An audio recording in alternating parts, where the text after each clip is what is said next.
All right, everyone. Welcome once again to the Faces of Business. I am your host, Damon Pistolka, and I am excited for our guest today because we have none other than Bryan Clayton from GreenPal with us here today. And he's going to be talking about how to build a growth flywheel in your business. Bryan, thanks for being here today. Damon, it's great to be with you. Thanks for having me on. It is awesome, and I'm still jealous of the background. You there in wonderful Costa Rica today. Thanks for being here. Oh, I appreciate it, man. I had this on my schedule for today, and I thought, okay, yeah, I'll get off the beach. I'll come in and talk to Damon, do a good interview. And so this was actually a nice break from doing nothing. You can only do nothing so long. So There you go. There you go. well, Well, I'm glad we could be a nice break from doing nothing. And hopefully we're going to have some fun here today. And Bryan, so we'll talk a little bit about GreenPal in a moment, but we really like to get to know who we're talking about. So if you could share your background a little bit, where you're from, how you got into what you're doing today with GreenPal, that'd be cool for us to start. yeah, so born and raised in Nashville, Tennessee, and I have never had a job. I have always had my own little business, and I was fortunate when I was a kid to be forced into entrepreneurship by my father. He got tired of watching me play Super Mario Brothers all day, and I remember the day very clearly. He interrupted my Nintendo playing and said, "Hey, get off your butt. The neighbors need somebody to cut their grass." And I said, "Hey, I don't mow yards." And he said, "Well, you do now." And he was a military guy, so this was not a request; it was a direct order. Yeah. And we went next door, mowed the neighbor's yard, and for an hour of work, I got paid $20. And I remember it very clearly. Something happened in that moment, and something just clicked. I thought, wait, now I can just do this and make money and not have to hassle you guys for money for new clothes or soccer cleats and things like that.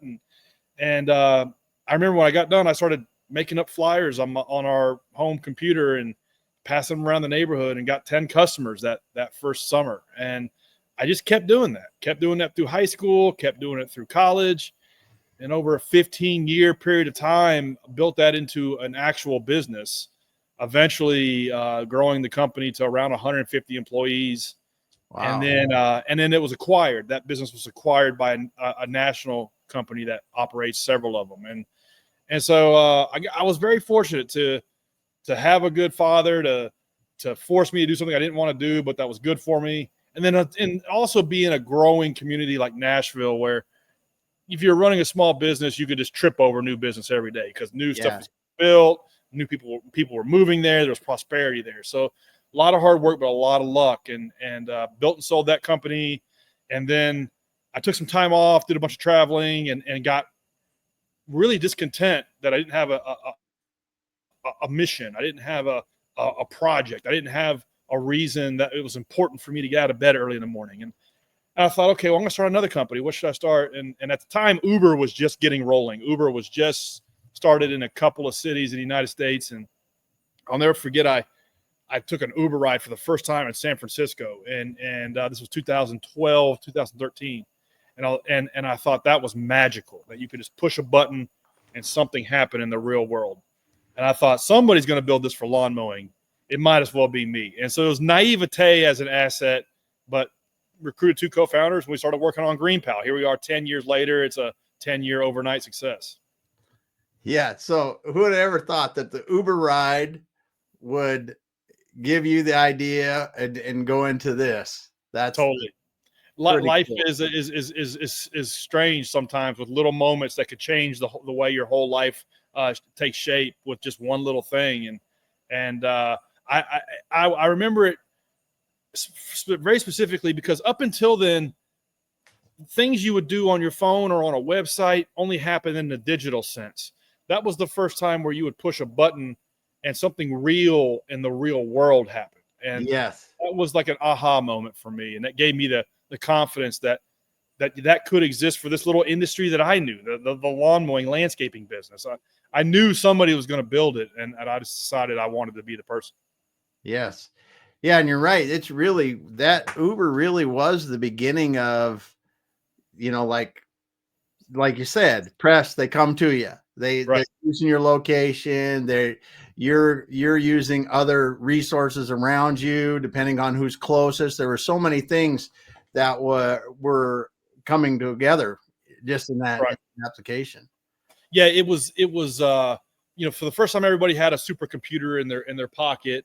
And so we knew where you were, who you were, your payment method, and then Yeah. and on the other side you could match all those things up. So for the first time that was possible. And that's what kind of gave me the inspiration of, okay, because I knew how hard it was to run a lawn mowing business, and I knew what a pain in the butt it was for people to get matched up with lawn mowing services, because I saw this problem every day. And I thought, okay, technology can make this smoother for both sides of this transaction. Yeah. Yeah. So you let's talk about the switch, right? Because you start out mowing lawns, and you mow lawns until you sell this company, and you decide to build a software company. Now, there have to be some good learnings in this. It was like I said, it was naivete as an asset. So I didn't know what I didn't know, and I was very naive to think I could do it, because if I'd known everything that was going to be involved, I would have never tried it. And so that was like, sometimes that can be like a good thing when you don't really know the challenges, and you're ignorant of what lies ahead. And so that's how it was for me. Because I just built, sold, and I scaled that company to around $10 million in revenue, and then sold it. So here I am, my chest is puffed up. I think I know everything there is to know about small business. And I thought, okay, this will be easy because it'll be software. I won't have to deal with 150 workers. I won't have to deal with 90 trucks that are breaking down all the time, and insatiable customers and all these things. I thought this will actually be easier because we'll just build the software and it'll just work. And I learned a lot of hard lessons. So I thought we could, my two co-founders and I thought we could just outsource the tech, and then we would do the sales, and then we would be off and going. So we tried to do that. We thought, okay, this is what we think the app should look like, and we hired a development shop to build it, and it took them 9 months and like $200,000, and they delivered this thing that was a total piece of crap. It was hard to use. It was unintuitive. It barely worked, and I learned, to be in the tech business, you have to learn how to execute tech. You can't outsource it. And I'm from Nashville, and it's kind of like saying, I have an idea for a song, I just need a musician to compose it. Yeah. Either you're a musician or you're not. And so either you're in the tech business or you're not. And so that was a really hard lesson. It cost us a year, a lot of our seed capital that we had kind of collected. And so we went back to the drawing board and taught ourselves how to build software. And that took like another year of just going to YouTube University, online classes. My co-founder went to a boot camp that was like 8 hours a day for 6 months. And we slowly picked up the skills we needed to rebuild the whole platform from scratch ourselves while we learned. But at least at that time, we could make changes to it and iterate on top of it and improve upon what we had. And so that was like the first like stumbling block and hard, painful learning. And then the next thing was, I thought, whoa, this is hard. I'm glad we got that out of the way. And I thought, I'm glad the hard part is done. And then I realized, actually, that was the easy part. All of that was easy. And I learned a hard, painful lesson. If you build it, they will not come. And I learned the hard lesson that pretty much every founder learns, particularly if you're trying to start a tech product, is that the actual distribution and sales and connecting what it is you have built with people that need it, that want it, is 10 times harder than just building the damn thing in the first place. Yeah. And going back to like I'm not a musician, but growing up in Nashville and Music City, there's all these strange parallels between the music business and entrepreneurship. A friend of mine that was a recording artist told me, he said, I moved here to Nashville, and I had to learn how to. I thought I was a good guitar player, and I realized I need to sharpen up those skills. And then I realized I got to learn how to sing and play the guitar at the same time. Then I got to be a good performer, and I got to be a songwriter. And so I did all of those things, and then I realized that was the easy part. The hardest part is getting 10 people to show up at a show. And that's the life of a tech founder is no different. Yeah. The building of the software, the design of the software, the customer research, the security of it, all of these things that go into making a piece of software is the easy part. It's really table stakes. The hard part is, okay, how do you get like a distribution engine at the core of it to where it'll grow itself? And that took years. It took years of just grinding our way through it and trial and error and learning how to market this thing. Yeah. Yeah. Well, and you make a great point, because software applications have developed to the point now that it has to be a good application just to get in the game. That's right. That's table stakes. Yeah. Used to be maybe 10 or 15 years ago, software was so terrible that if you had like a premium, really polished product that worked flawlessly, maybe that was a competitive advantage. But these days, people expect that. Uber, Amazon, Instagram, Facebook, these massive platforms of incredibly complex technology work like running water. Yes. And so the customer, the consumer is indoctrinated for perfection. They expect perfection. And so a well-executed, well-built piece of software is just like a ticket, an entry into the game. I mean, yeah, it doesn't differentiate your company. Yeah, I like how you said that. They expect perfection like running water. That's right. That's right. And we have Uber, we have Jeff Bezos to thank, Uber, we have them to thank. Yeah. And even, services like Instacart and DoorDash, Yes. these services work every time. I've Yeah. used those services almost once a week, and I don't think it's ever not worked. So Yes. we expect perfection. Yeah. Yep. So then you moved into the really hard part, and the part we're going to talk about today a little bit more, and how you build this growth flywheel in your business. So what were some of the things starting out that you guys learned and really helped you continue getting that flywheel moving? Yeah. The first thing is like the cold start and your first 100 customers. I think the first 100 customers, first 100 sales need to be hand-to-hand combat. I think you need to be knocking on doors, setting up a booth at the mall, passing out flyers. You need to do whatever it is, like belly to belly with the first 100 people. And then you kind of need to get in the trenches with them on how they are using your product or service, so you can then understand like how to tweak it to build something that people actually want. So then you can get to the next level, maybe 1,000 people. And then from there, you need to start thinking about, okay, how am I going to get from 1,000 to 10,000 and 10,000 to 100,000? Because you can't get there passing out flyers. And so the first thing is nail it, then scale it. So hand crank the first 100 sales. And then after that, it's like, okay, like we talked about before, not only do you have to innovate on the product, you have to innovate on the distribution. It's not good enough to just build a good product. You also have to have some kind of secret sauce on how you're spreading it. And so that's where like this fancy word of like a growth flywheel comes into play. And I remember speaking Uber, I studied every little thing about Uber I could to learn from how they were growing so quickly to apply it to my little startup. And I remember there was a talk that the founder gave where they sketched on the back of a napkin their growth flywheel.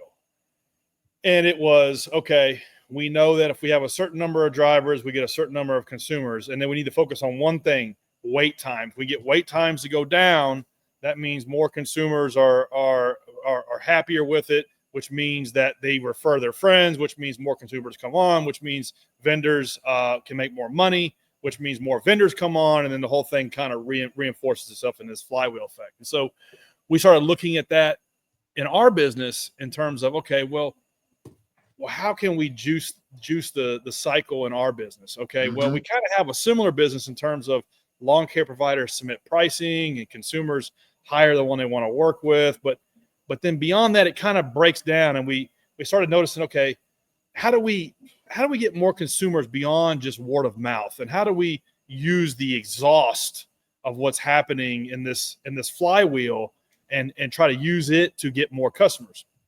And we came up with this idea of, okay, well, when we get all of this transactional data, we know the square footage of all of these properties, we know how much it costs to service them, we know which lawn care vendors at a zip code level are reliable, which ones aren't, and we know the average price per square foot. We know all of this stuff about what's going on. Mm-hmm. We can take that and we can package that into a unique piece of content that where when somebody's looking for a lawn mowing service, they stumble across our content around, okay, here are the top 5 lawn care services in Seattle, and here's their average pricing per square foot.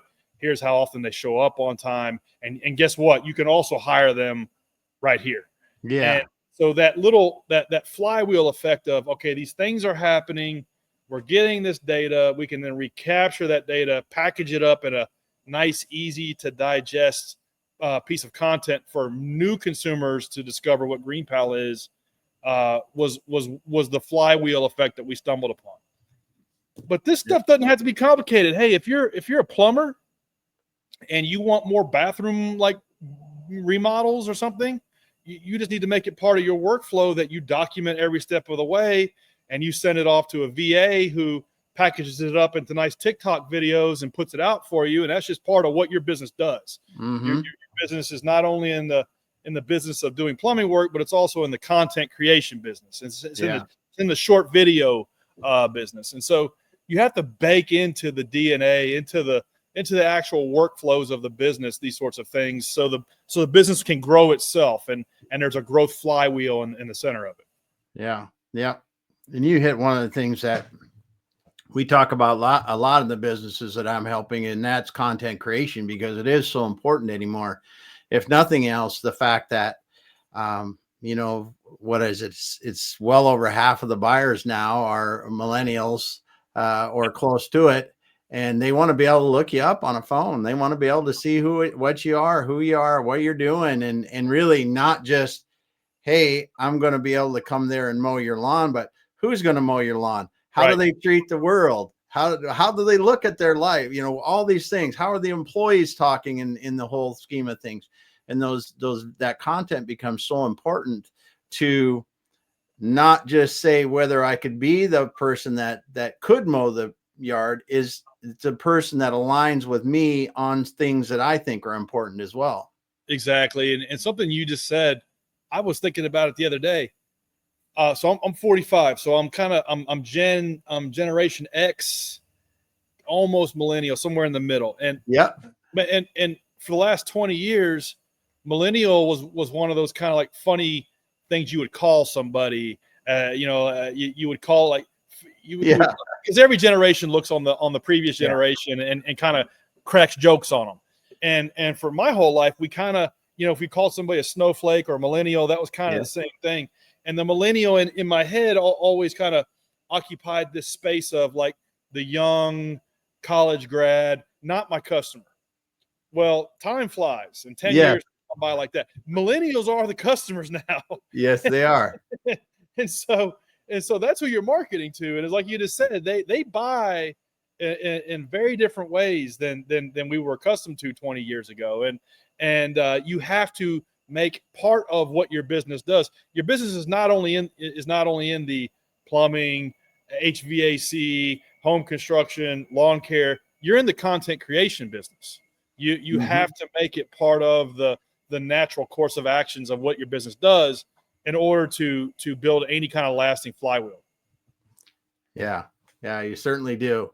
So what are the ways that you guys like to do it at GreenPal? What are some of the ways that you're, creating content, connecting your business with the people that are mowing the lawns, people that are actually getting their lawns mowed? So the first way we like to do it is just with the raw data. So the transactions that are happening, where they're happening, how much they cost, are they happening on time, Ah, and then tying that to profiles for individual lawn care services. That happens automatically, and we're able to kind of do that in a programmatic way, if you will. mm-hmm. But another way we like to manually do it is we literally just we pick out the best vendors in every market and we interview them, and we take pictures of their properties, and we talk about what's different about their business, and we create pieces of content and videos about them, and that's kind of like there's no easy way to scale that, but that's some of the highest ROI time we spend. So I think you have to look for ways to kind of automate it, but also ways to hand crank it. Yes, yes. And those are the interview with your best vendors in the area have to be great relation building opportunities. Yeah, exactly. And particularly in the early days, that was instrumental, where they would tell us, because we were on a first name basis with them, they would tell us, hey, I really wish this piece of software would look like this, or I wish we had this feature, or this thing's annoying me. And it's like that. Yeah. Feedback is just free R&D. You have to listen to that feedback, especially when you're in a multi-sided marketplace like we are. We really have two customers. We have lawn care services and homeowners and consumers. And so we have to listen to both of them, strike the balance between what both of them want. And sometimes we err on one side at the expense of the other, and we're always correcting that. But you don't know unless you have that relationship with your key users, your key customers. So there's that open line of communication. Yeah. Yeah. Really good. So in growing your SaaS business, I mean, I talk to SaaS people all the time. First thing they always think, there's no way you can grow it unless you get investors, and we pump all this money into marketing and all this other thing. And I think I really admire that you guys have invested money back into the company and grown it organically that way. What are some of the things that you were thought about doing, but we're glad you didn't on that way up? Yeah, when we first got started, we subscribed to the tech press way of thinking that, okay, you go and you raise an angel round of funding, and then you raise a series A, B, C, and so on. And that's kind of what you had to do. And so that's what we thought we needed to do. And it was the first 6 months. My co-founders and I are trying to learn how to code. We're working 14 hours a day. And I thought, okay, I'm going to try to go pitch investors on what we're doing. And I remember going on these meetings and pitching these folks, and like just trying to get a $25,000 check or a $50,000 check. And I thought, this is a waste of time. I need to focus on building the product, and where we can make $50,000 a week or $50,000 a day. And like, I need to do less of this and more of talking to customers at Starbucks and riding around in a pickup truck with Joe the lawnmower to figure out what it is they need. And I just need to go build that. We don't need to go down this path. And so that was an early kind of decision that we made. And we just doubled down on that and stuck with it. And it served us well. I think there's some businesses that raising funding makes sense. Like there's no other way to do it, especially if you've kind of been around the block a couple of times. Maybe you've built and sold a couple of these things, and you kind of know a lot of what there is to know, and you can move a lot quicker with capital. But for me, I was a second-time founder, but I was a first-time tech founder. And so if you get, if I had raised $1 million, I just would have probably wasted it anyways. And so I got really lucky making that, epiphany or in the early days that was a waste of time for us. And now, fast forward 10 years later, there was probably a half dozen other Uber for lawn care startups that raised anywhere from $20-30 million to $100 million. And a lot of them didn't make it. Yeah. And so, we're in good shape. That's good. The cap table has 3 names on it, and we're profitable. So I'm very, very thankful that we made that decision that early on. That is super cool. Yeah. And people don't, I tell you, a lot of people don't realize how hard it is to raise capital, because so many people will think, oh, I'm going to get this good idea. I'm going to raise money. We're going to build it out. We're going to do it. And like you said, to get $25,000 or $50,000 is 100 meetings. Yeah. There you go. It was a full-time job. It would have been me as kind of like, yeah, there was 3 founders, but we were also like individual contributors wearing 5 different hats. So that would have come at the expense of code that I was writing, Yeah. blog posts that I was writing, journalists that I was talking to. And so for me, it just didn't make sense. Now the irony is, like, you look on your phone, and I guarantee you every app on the first page was funded by venture capital. So when it works, it works great. But that's a lot of times, a 1 in 100 shot. And so, and if that's the journey you want to sign up for, then have at it. But you just need to know, once you start down that path, it's really hard to reverse it. Yeah. Yeah. So as you're going along now, been in business 10 years, what is the best piece of marketing advice you've had along the way? I've started reading, I started reading every book I could get my hands on about old school copywriting, and and there was this book called My Life in Advertising by this guy named Claude Hopkins, and it's this 100-year-old book about copywriting, and it's so amazing. Like 98% of it still is like holds true to this day, and there was one thing that stuck to me in that book, dozens of lessons, but one thing that like I wrote on like the whiteboard was, he says, we will let the thousands decide what the millions will do. And that just stuck with me, that you just get a small number, you test, and then you invest. And that goes for product development, it goes for marketing, it goes for copywriting, it goes for tweaking things with the project. You just really have to look at everything like it's an experiment. Really, the whole business is one gigantic series of experiments. And it's like a lot of times in business and in life, we get this analysis paralysis where we don't take action on certain things because we don't know what the outcome is going to be. Whereas if we would just treat things like they were an experiment, let the hundreds decide what the thousands will do, it kind of helps you move quicker, and it kind of helps you get closer to what works, and it helps you get closer to what your customer wants. And so that stuck with me. And he probably wrote that 100 years ago, and it's still true today. Yeah. Yeah. That is, and it's a great, I like your phrase of business is one giant experiment, because it really is. And when people get stuck in a lane and they're not ready to, read the results of the experiment and move a different direction, I think that's where a lot of them go off the cliff and don't make it. That's right. Or even worse, they never do anything because they don't know what the outcome's going to be. And they don't take any action, and they just stick with the same way of doing things, and then wonder why the business is flat or going backwards. So yeah, if you can just kind of reduce every decision down to thinking like it's an experiment, we're going to reduce it down to the smallest way possible to learn as much as we can, I think can help with marketing and however you build your product. Yeah. Yeah. So with the advent of AI, everybody's talking about AI. Everybody's talking about how it's changing the game, and everywhere in all businesses, really.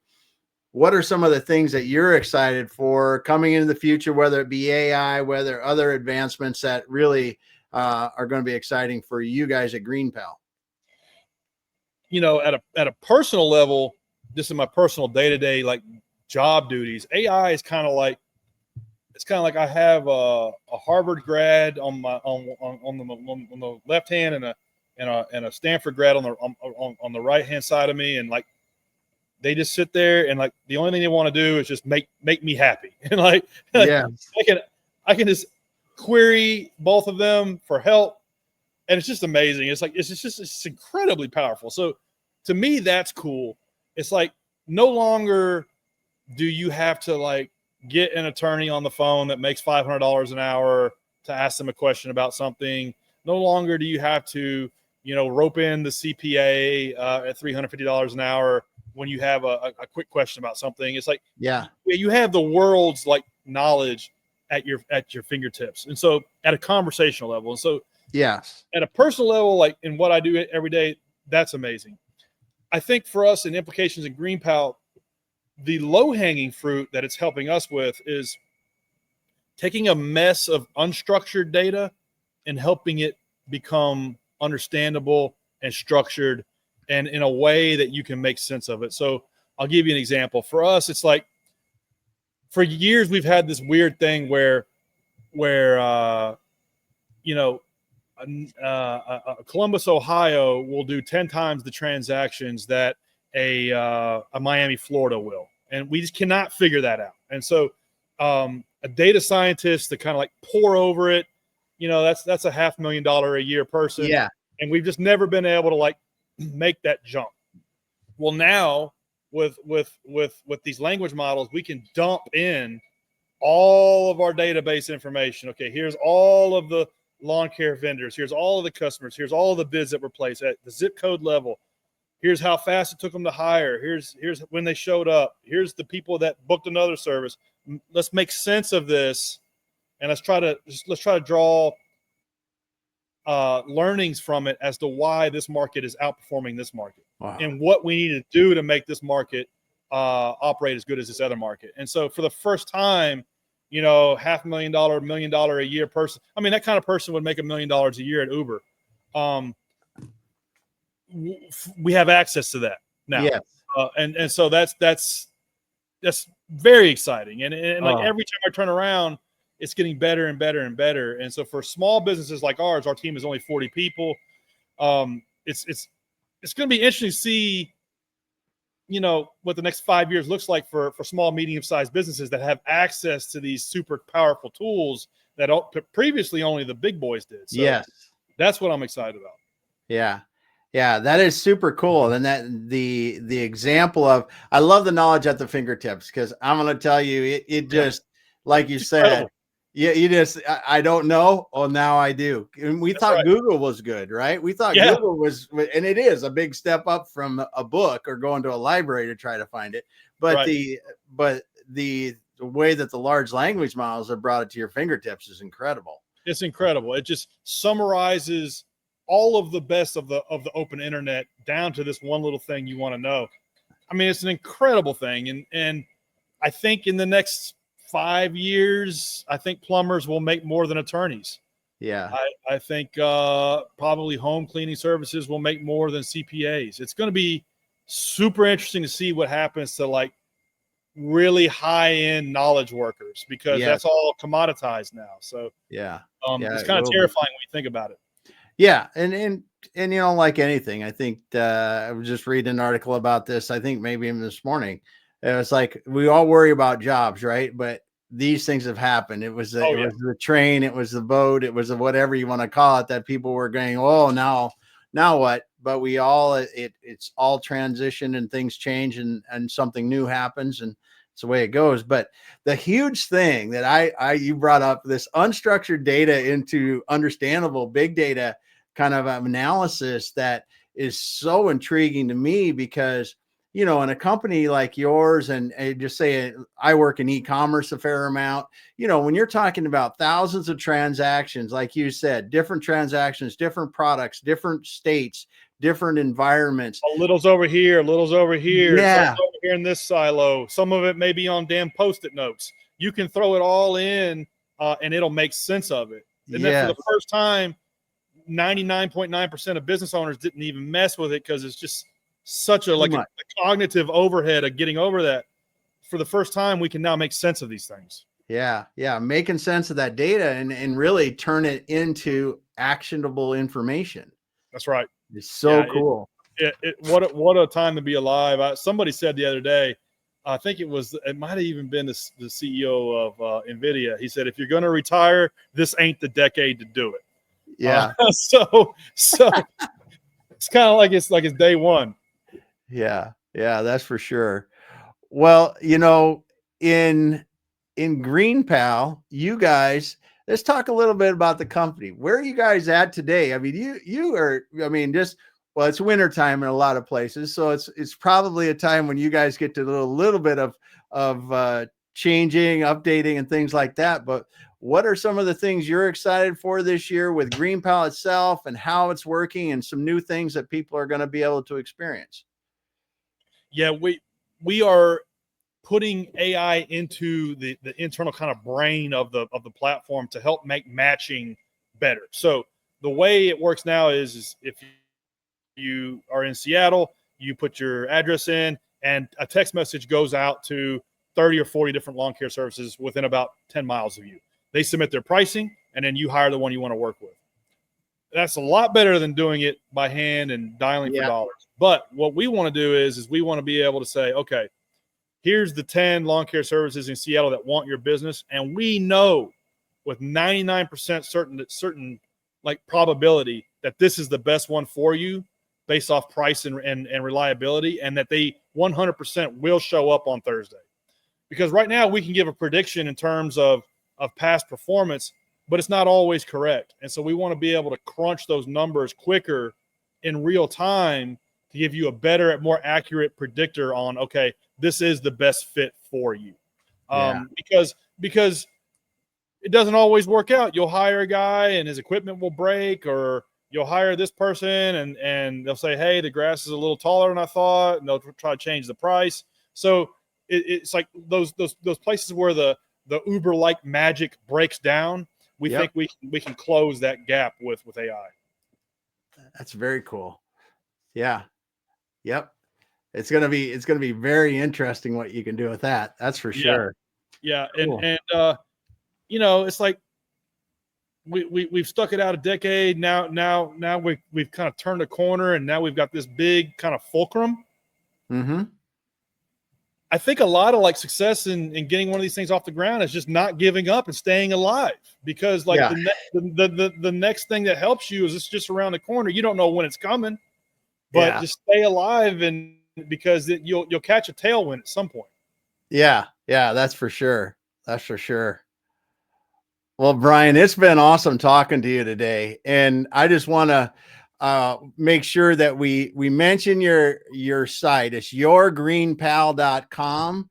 If you haven't been there before, you can get there. You can find local people that can help get your yard taken care of, and other landscaping stuff as well. I don't want to say it's just yards. I was looking at it today, and very comprehensive. I mean, you can go to your state, you can look at popular cities, see who some of the more popular lawn care specialists are in your area. Just such good information. Like you were saying earlier, help provide the information for the people so they can make a good decision. Thanks so much for being here today. Well, thanks for having me on, Damon. I enjoyed it. Yeah. Well, I wanted to say, Usman, thanks for being here today. Appreciate you showing up. And everyone else that was listening, if you got into this late, go back and listen to Bryan from the beginning, because hey, you won't get to listen to many people's story that successfully built a landscaping lawn care company, sold it, and turned around and decided to be a tech company founder, and have now scaled that successfully themselves there. Lots of great lessons to hear. So go back and listen to that from the beginning. We appreciate you out there, all you listeners out here every week. Bryan, hang out. We'll finish offline.